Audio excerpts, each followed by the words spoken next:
पिछले क्लास में आपको बताया गया था कि प्रबल वैद्युत अपघट्य वाले विलयन की चालकता हम अनंत तनुता पर ज्ञात कर सकते हैं ग्राफ के बहिर्वेशन से, लेकिन दुर्बल वैद्युत अपघट्य की चालकता किसी भी विधि द्वारा निकाली नहीं जा सकती है। न ग्राफ के बहिर्वेशन से हम निकाल सकते हैं और ना ही उसको हम लैब में निकाल सकते हैं। इसी को निकालने का एक तीसरा तरीका है जो कि नियम पर है, और इसी को निकालने के लिए हम लोग पढ़ते हैं कोलरास लॉ। और ये कोलरास लॉ क्या है, कैसे हम किसी भी दुर्बल वैद्युत अपघट्य की चालकता अनंत तनुता पर निकालेंगे, इस सब का एक जो प्रॉपर वे है उसको आप समझ लीजिए। नियम पहले समझ लीजिए, फिर उस पर एक क्वेश्चन करा देंगे तो आपको अपने आप समझ में आ जाएगा कि किसी भी दुर्बल वैद्युत अपघट्य वाले विलयन की चालकता हम अनंत तनुता पर कैसे ज्ञात कर सकते हैं। नीचे आप हेडिंग लिखे हुए हैं सर, नियम नहीं लिखा है, नियम का कारण लिखा है। अब आपको लिखना है नियम।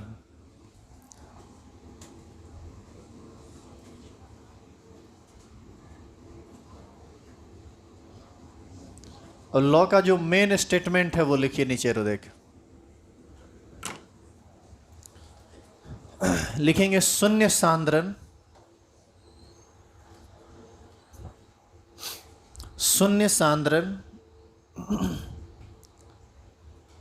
या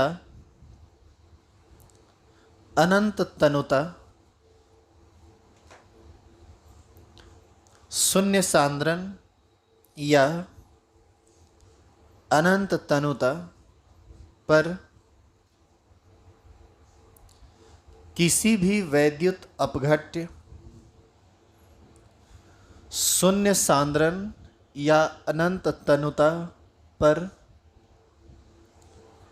किसी भी वैद्युत अपघट्य, ब्रैकेट में लिख दीजिए प्रबल या दुर्बल,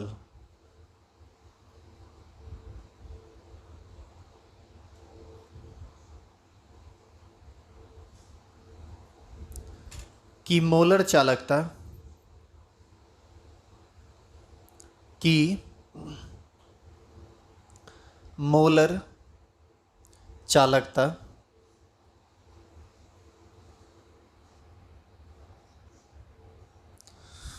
उसके सभी धनायन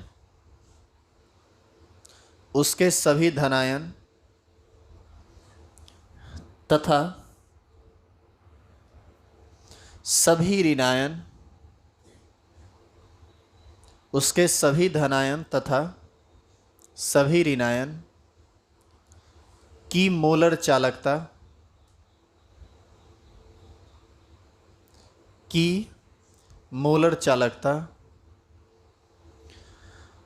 के योगफल के बराबर होता है। मोलर चालकता के योगफल के बराबर होता है।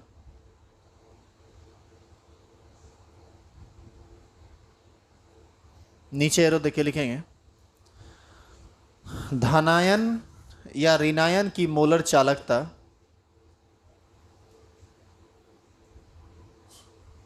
धनायन या ऋणायन की मोलर चालकता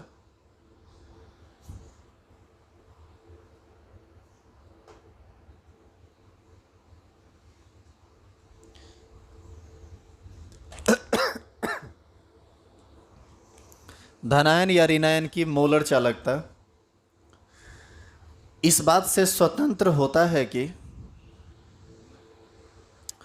धनायन या ऋणायन की मोलर चालकता इस बात से स्वतंत्र होता है कि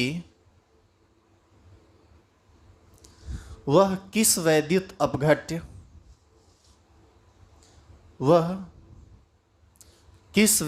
अपघट्य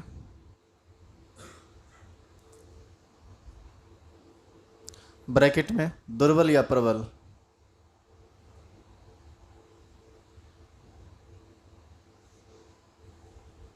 से बना है।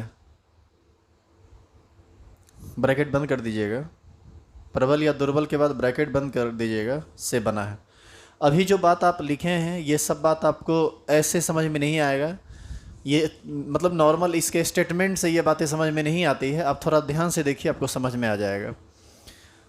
पहले आप ये बताइए कि हम कोलरास लॉ पढ़ेंगे,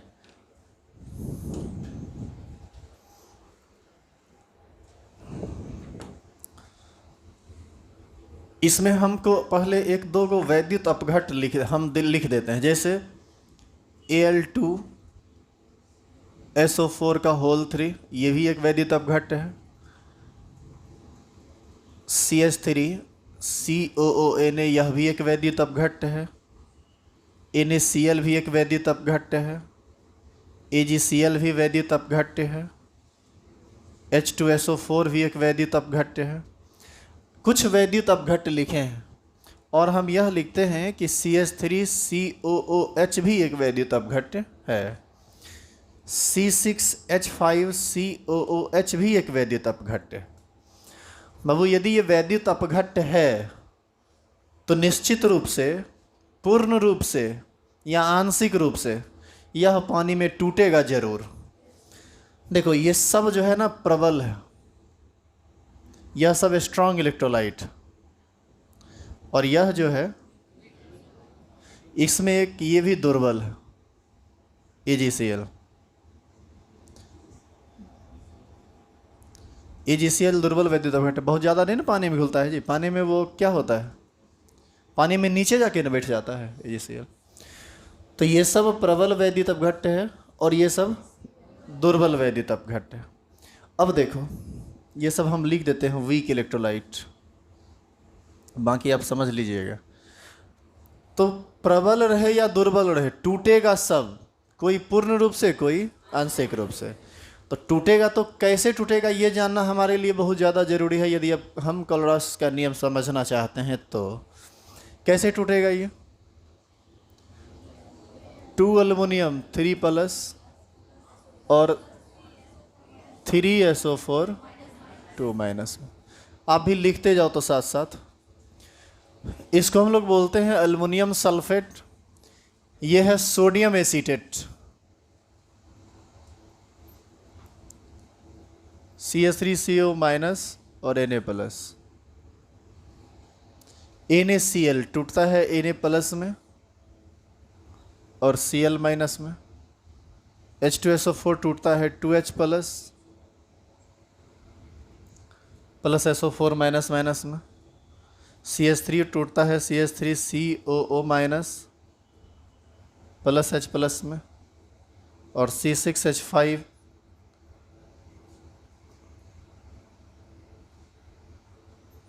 प्लस H+ में, और AgCl टूटता है Ag+ और Cl-।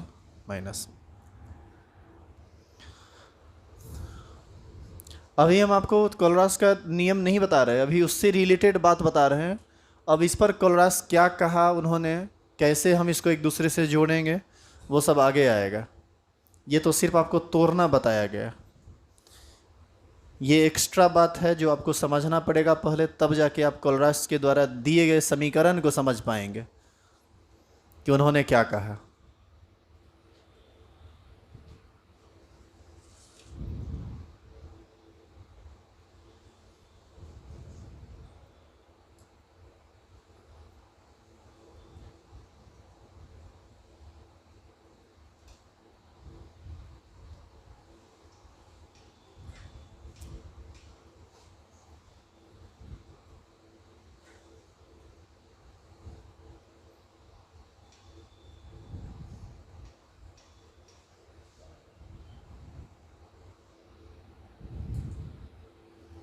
ये है एल्युमिनियम आयन, इसको बोलते हैं एसीटेट आयन। ये है sodium ion, hydrogen ion, acetate ion, benzoate ion, silver ion.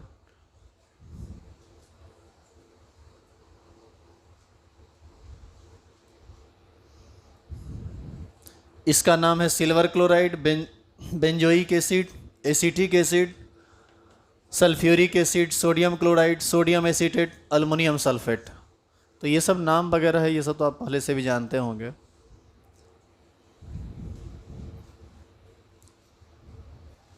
आगे बढ़ें क्या आप।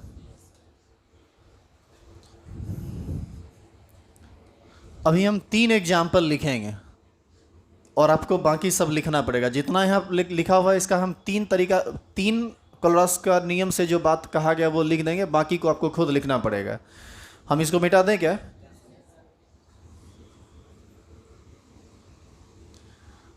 देखो, कोलरास ने कहा कि यदि तुम Al2O3 Al2 क्या था, Al2SO4 ना, Al2SO4 का होल 3 इसका यदि विलियन बनाओ और इसका तुम चाहते हो ना कि इसका अनंत तनुता पर इसका चालकता निकले, मोलर चालकता, तो आपको क्या करना है?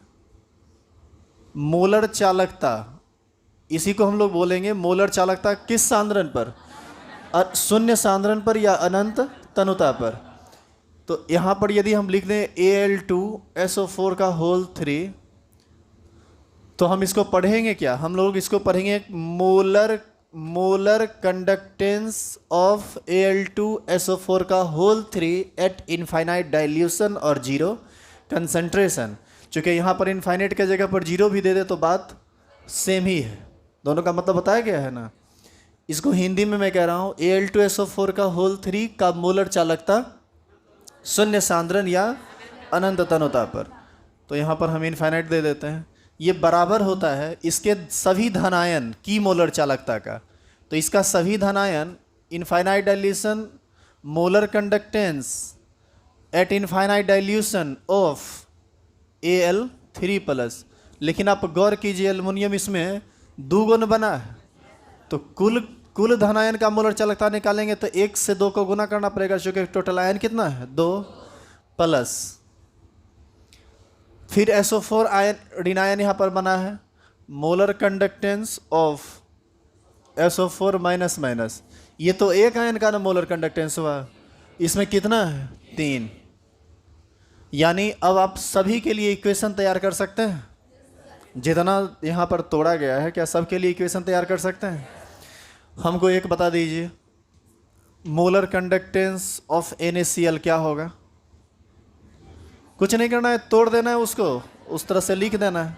बताइए, molar conductance at infinite dilution of Na plus and plus molar conductance at infinite dilution of Cl minus. यहाँ पर गुना उना करना नहीं पड़ेगा, चूँकि कोई कोफिशिएंट लगा हुआ पर फॉर्मूला यूनिट दोनों तो एक गो है ना, Na+ और Cl माइनस। इसी तरह से एक और हम लिखते हैं,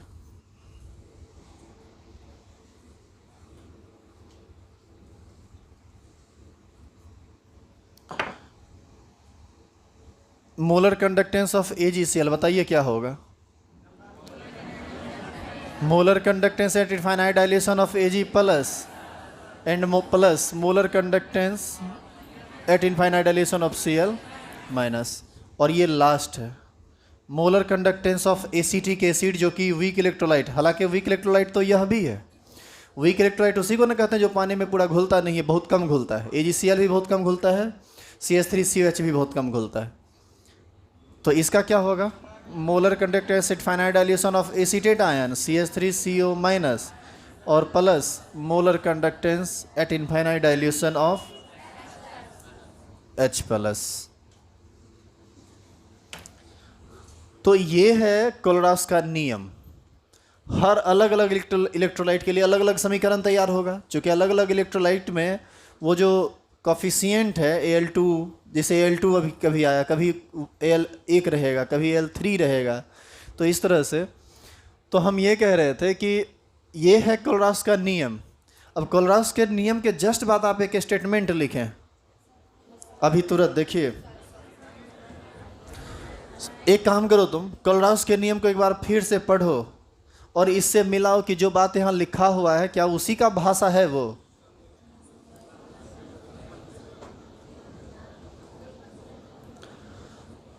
लिखा हुआ है, शून्य सांद्रण या अनंत तनुता पर किसी भी वैद्युत अपघट, चाहे वह दुर्बल हो या प्रबल, मतलब ये दुर्बल के लिए भी दे दिया, प्रबल के लिए भी दे दिया, इसकी जो मोलर चालकता होती है यह इसके धनायन और इसके ऋणायन की मोलर चालकता के योग के बराबर होता है। जहाँ पर धनायन में कुल लगा दिया गया और ऋणायन में भी कुल लगा दिया गया, मतलब जितना एनायन बना, जितना केटायन बना, सबको गुना भाग करके अपना लिख दीजिए। क्लियर है? दूसरा स्टेटमेंट जो है अब उसको समझिए आप। दूसरा स्टेटमेंट कहता है कि ये जो धनायन और ऋणायन है ना, इसकी मोलर चालकता, मतलब जो धनायन ऋणायन बन रहा है टूटने के बाद, इसकी मोलर चालकता इस बात से स्वतंत्र होता है कि वह किस वैद्युत अपघट्ट से बना है। जैसे यहाँ पर ये Cl किससे बना है? इससे, AgCl से। और यहाँ Cl माइनस किससे बना है?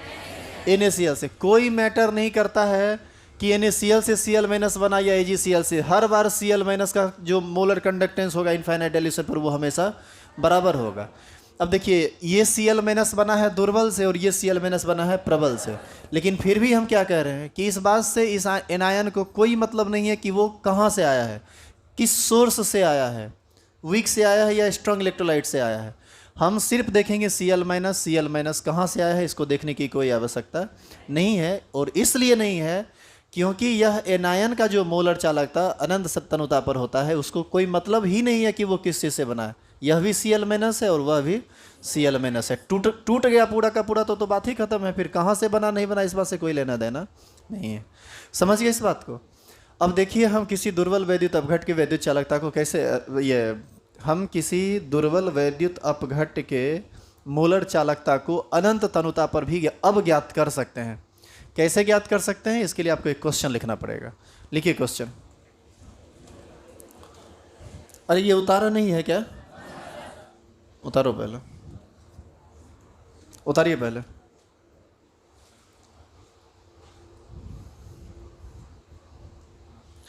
और तुम चाहो तो जितना भी हम यहाँ पर छोड़ दिए हैं वो हम अभी कुछ तोड़े थे ना कंपाउंड, उस सब के लिए तुम रूल लिख सकते हो, मतलब एक इक्वेशन तैयार कर सकते हो।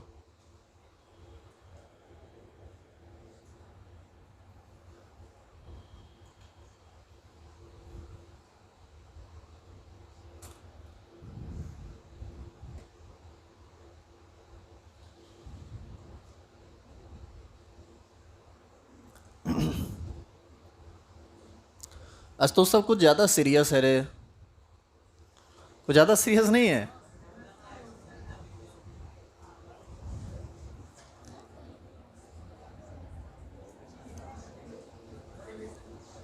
हाँ,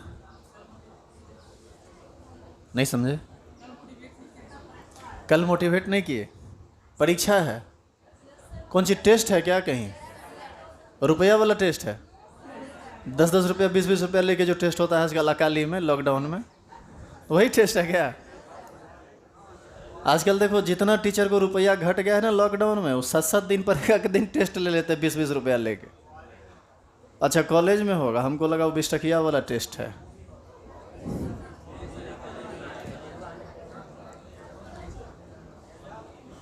आजकल टीचर लोग अपना स्टैंडर्ड इतना गिरा दिए हैं जिसके बारे में बताया नहीं जा सकता है।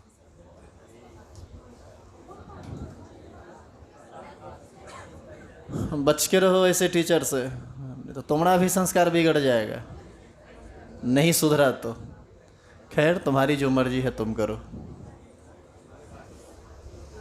लेकिन ज़्यादा सीरियस मत रहा करो। अरे हंसते हुए खेलते हुए पढ़ने में जो मज़ा है, मुंह लटका के पढ़ने में मज़ा है क्या? इसीलिए एकदम चेहरा एकदम लगे कि हाँ एकदम खिला खिला होना चाहिए। अरे सुबह सुबह आया है, मुरझायल जैसा लगता है। मुरझाया हुआ आदमी तो शाम में लगता है। अब मिटा दो इसे।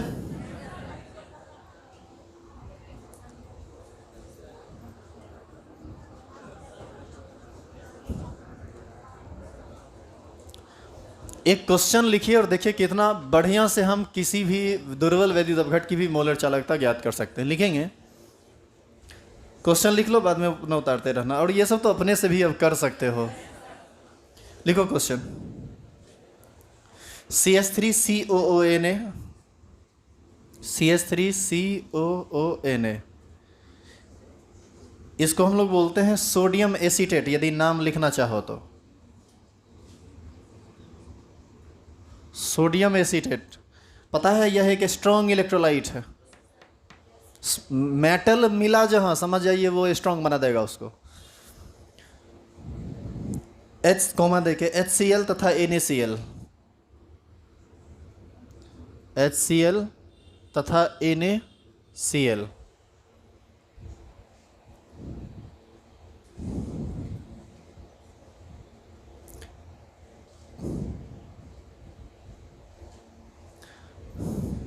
की मोलर चालकता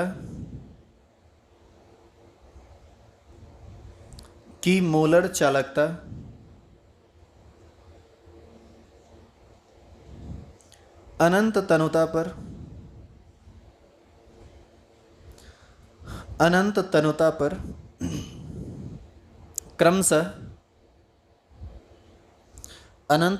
पर क्रमशः 96.6 96.6 कॉमा 96.6 कॉमा 425 425 तथा 128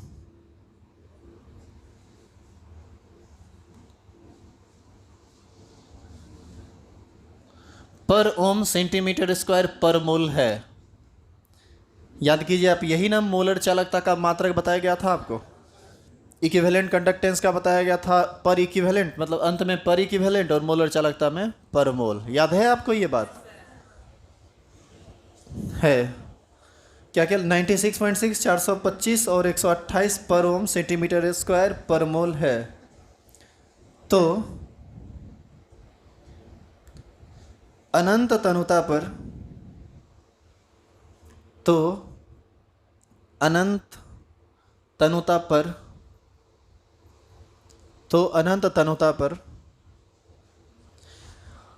CH3COH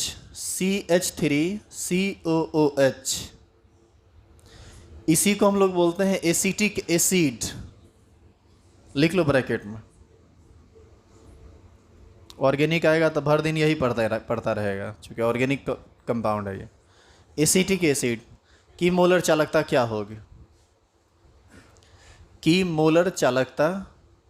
होगी? और ये आपको नहीं बनाना, ये हम आपको बता देते हैं। क्वेश्चन आगे अपना जो आपको मिलेगा वो आप खुद बना लेना। देखो कौन कौन चीज लिया गया, तुम पहले बताओ तो हमको।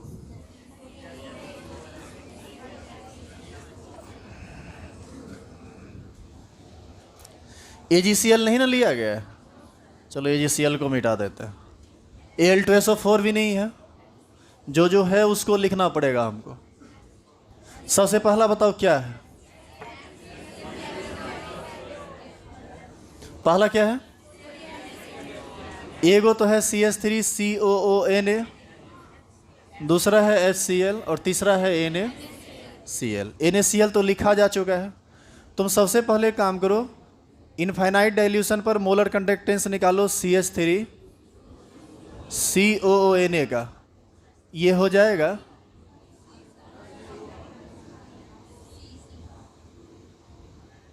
CH3COONA। ये क्या हो जाएगा? Molar conductance at infinite dilution of CH3COO minus plus molar conductance at infinite dilution of sodium ion. HCl के लिए क्या लिखाएगा?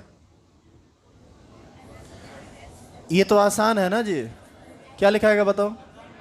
Molar conductance at infinite dilution of H plus molar conductance at infinite dilution of Cl minus. और NaCl के लिए तो यही लिखाएगा, और CH3COH के लिए तो यही लिखाएगा।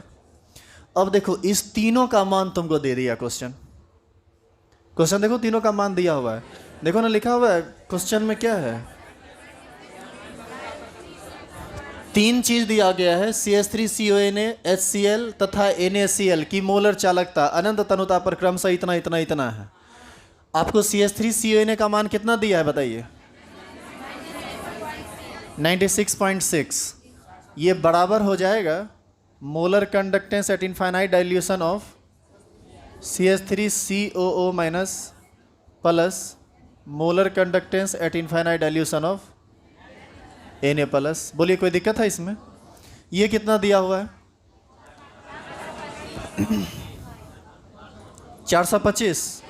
तो 425 बराबर लिख दें molar conductance at infinite dilution of H plus molar conductance at infinite dilution of Cl minus. और इसके लिए क्या लिख सकते हैं? 128 बराबर molar conductance at infinite dilution of Na plus और Cl माइनस। इसको इक्वेशन 1 मान लो, इसको इक्वेशन 2 मान लो और इसको इक्वेशन 3। क्या हुआ, कुछ दिक्कत हो गया क्या?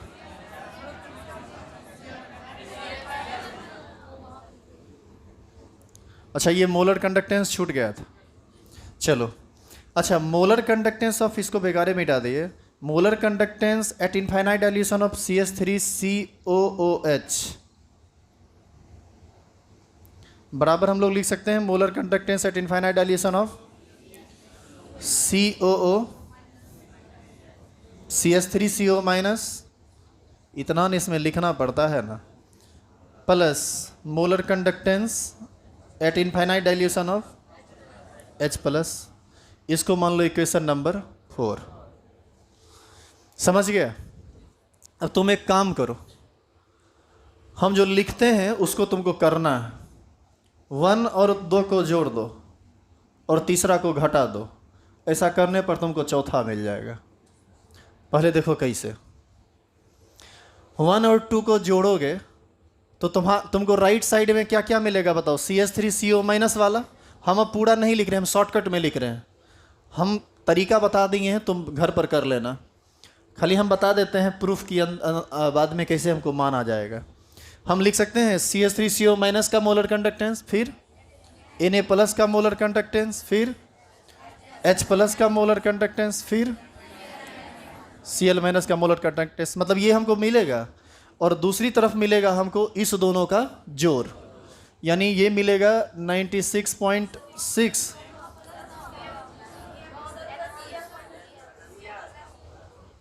यही ना। तो यहाँ मिलेगा 96.6 और प्लस 425 ये मिलेगा। और फिर हमको क्या करना है? तीसरा घटाना है। तीसरा घटाना है तो आपको ये घटाना पड़ेगा ना। तो घटाओगे तो ये हो जाएगा -128 बराबर, ये प्लस है हो जाएगा माइनस। माइनस में कौन चीज़? Na plus minus Na plus और हो जाएगा -Cl माइनस। अब आपको इसको जोड़िए तो आपको प्लस Cl माइन और -Cl कट जाएगा, plus Na plus -Na plus cut जाएगा। इस दोनों को घटाएंगे बढ़ाएंगे तो कुछ ना कुछ तो मान आएगा ना। जो मान आएगा वो बचेगा क्या? सो देखो, ये बचेगा CH3CO माइनस और साथ साथ बचेगा H प्लस। और molar conductance at infinite dilution of acetate ion plus molar conductance molar conductance at infinite dilution of hydrogen ion, यही चीज़ का अनुमान ये आ गया आपको। अब देखिए आया molar conductance of CH3CO at infinite dilution. आई बात समझ में कि कैसे निकल गया? मतलब थोड़ा उलझन वाला जरूर है, लेकिन क्वेश्चन आपको बन जाएगा इस तरीके से। आप एक काम कीजिएगा, घर जाके इसको पूरा करने का प्रयास कीजिएगा, या मैं कर दूं अभी? यदि तुम कर सकते हो तो जाके कर लेना, हम साबित कर चुके हैं कि आ जाएगा। देखो, पहला और दूसरा को प्लस करना है तो प्लस करने के लिए क्या करेंगे? बराबर के इधर जो है सबको जोड़ देंगे, बराबर के इधर है सबको जोड़ देंगे। जब दोनों मिला के एक समीकरण मिलेगा तो उसमें क्या करना? तीसरा को घटा देना। तीसरा को जब घटाओगे, तीसरा यही है ना, तो ये वैल्यू इधर वाले में घट जाएगा। ये सब देखो प्लस लगा हुआ है तो ये सब हो जाएगा माइनस, यहाँ भी माइनस हो जाएगा, यहाँ भी माइनस हो जाएगा। तो प्लस Na वाला और माइनस Na वाला कट जाएगा, -Cl माइनस और प्लस Cl माइनस दोनों कट जाएगा। फाइनली बचेगा तुमको CH3CO माइनस और H प्लस। जो वैल्यू आएगा वो इसका मोलर कंडक्टेंस होगा। आप निकाल लीजिएगा, नहीं निकलेगा तो हम बता देंगे। अब बता कौन सी देंगे? अभी की कर क्या रहे थे अभी? अरे बताए ही है ना। अब हम फिर से इतना बात लिखेंगे तो थोड़ा सा लंबा चौड़ा हो जाएगा, इसीलिए हम उतना नहीं लिख रहे हैं। क्या विचार कर रहा है? तो छापने का हम सोच रहे हैं कि इसको मिटा दें। कर लोगे? तो ये था कोलरास लॉ। इस प्रकार से वैद्युत अपघटनी सेल, कंडक्टेंस और इलेक्ट्रोकेमिकल सेल, इस पार्ट का तीनों चीज समाप्त हो चुका है। अब इस चैप्टर का कुछ थोड़ा बहुत एक्स्ट्रा बात आपको पढ़ना है, और यह पढ़ना है आपको सेल के बारे में। वो जो बैटरी आपको मिलती है ना, जो टॉर्च में लगाते हैं, वो जो इन्वर्टर में बड़ा बड़ा बैटरा लगा हुआ रहता है, इसको हम लोग लीड स्टोरेज बैटरी कहते हैं। इन सभी चीज़ों के बारे में आपको पढ़ना है कि आखिर ये काम कैसे करता है। वो जो निप्पो और एवर रेडी का बैटरी होता है, हम टॉर्च में लगा देते हैं तो कैसे टॉर्च जलने लगता है, इन सभी चीज़ों को हम यहाँ पर अब अगले टॉपिक में देखेंगे। एक्चुअल में अब आपको पढ़ना है व्यावसायिक सेल के बारे में, कॉमर्शियल सेल। व्यावसायिक सेल का मतलब जो मार्केट में मिलता है हम लोगों को यूज़ करने के लिए, टॉर्च में, घड़ी में और भी अन्य चीज़ों में यूज करने के लिए जो जो हमको मिलता है। ये व्यावसायिक सेल बाबू दो प्रकार का होता है।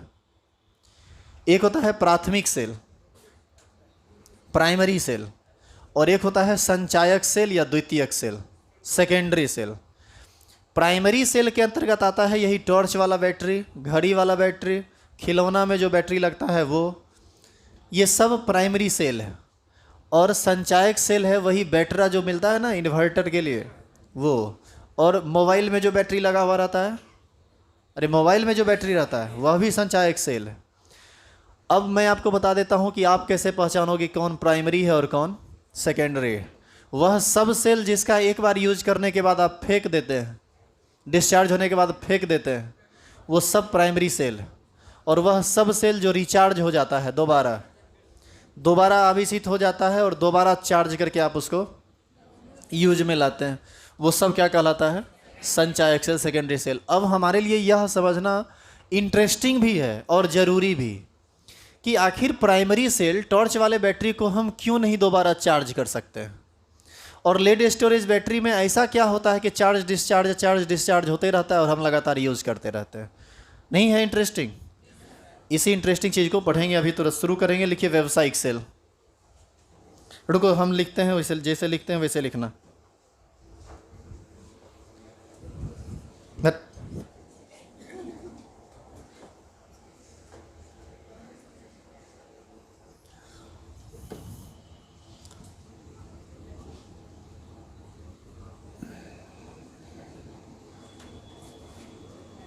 ये रूल समझ में आया? ये समझ में आया कि दुर्बल वैद्युत अपघट का चालकता जो कल नहीं निकला था वो आज निकल रहा है, वो कैलकुलेशन की मदद से निकलेगा। लेकिन इसके कैलकुलेशन के लिए हमको अन्य यौगिकों के चालकता की जरूरत पड़ेगी, ऐसे ये नहीं निकलेगा। लिखिए ऐसे, व्यावसायिक सेल,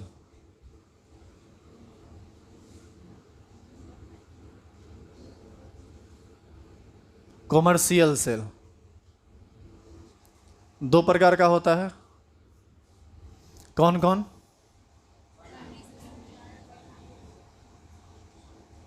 प्राथमिक सेल पहला, और दूसरा संचायक सेल, या इसी को हम लोग द्वितीयक सेल भी बोलते हैं। इसको बोलेंगे सेकेंडरी सेल,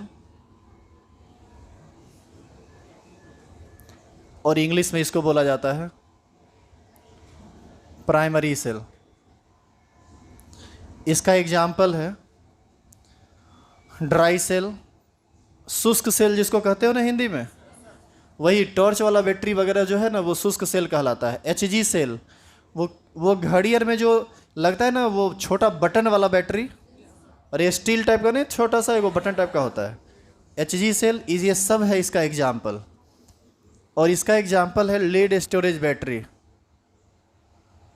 लेड संचायक सेल। जब हम इस पर काम करेंगे तो डिटेल में बात करेंगे।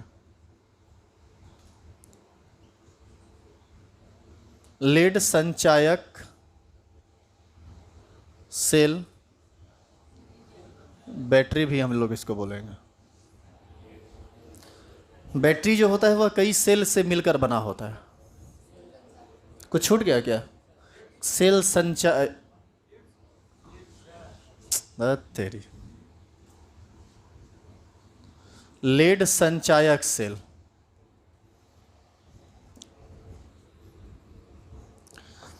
हम जब पढ़ेंगे डिटेल में तो सब लेड स्टोरेज बैटरी के बारे में बहुत ज़्यादा आपको पढ़ना है।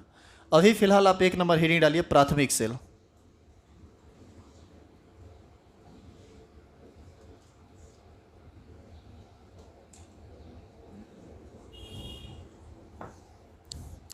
तुम एक पढ़े हो उत्क्रमणीय अभिक्रिया और एक पढ़े हो अनुत्क्रमणीय अभिक्रिया, याद है आपको?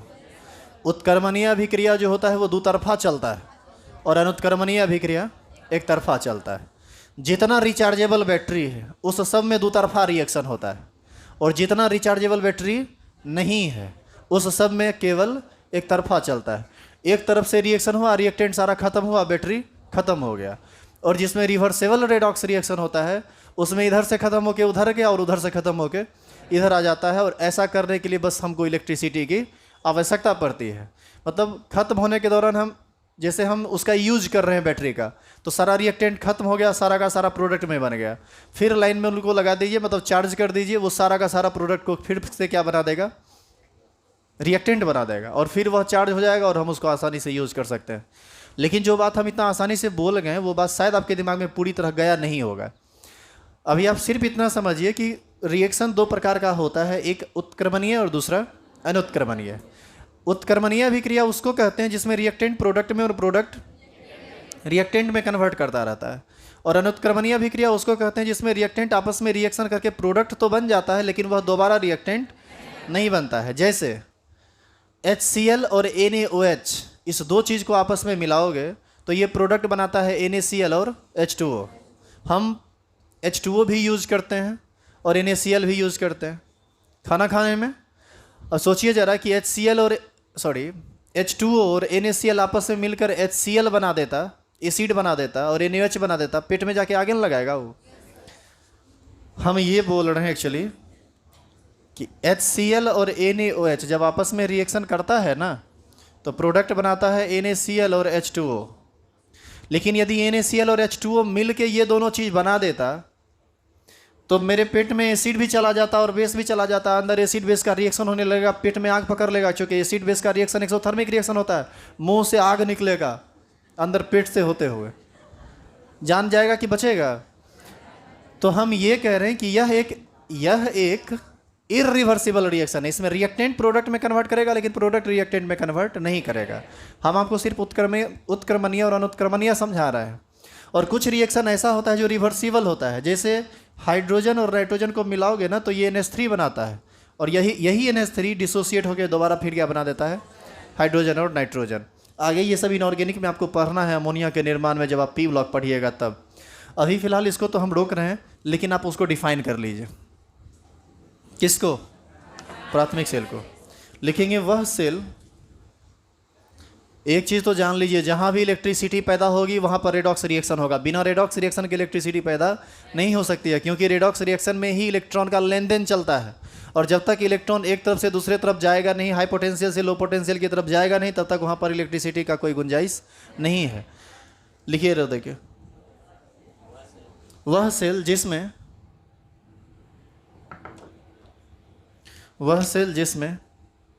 अनुत्क्रमणीय वह सेल जिसमें अनुत्क्रमणीय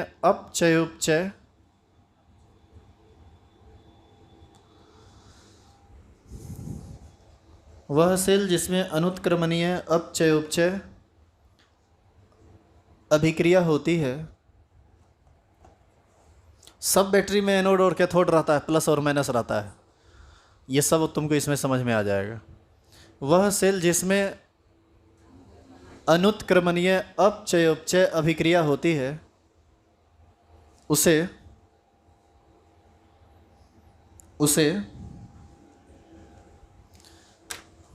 प्राथमिक सेल कहते हैं।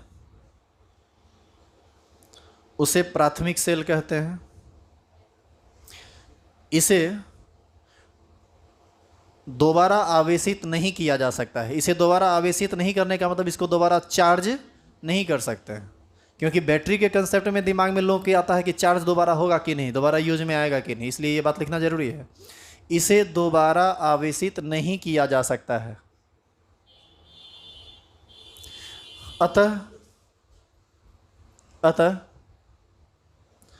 अतः एक बार खत्म होने के पश्चात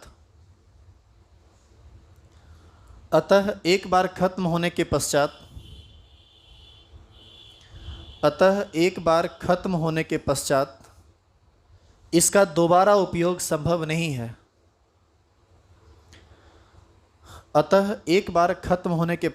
इसका दोबारा उपयोग संभव नहीं है।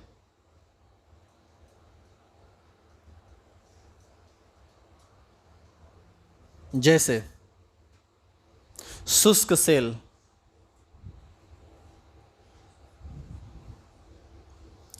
इंग्लिश में लिख दो ड्राई सेल, और कल से हम इसी ड्राई सेल पर काम करेंगे।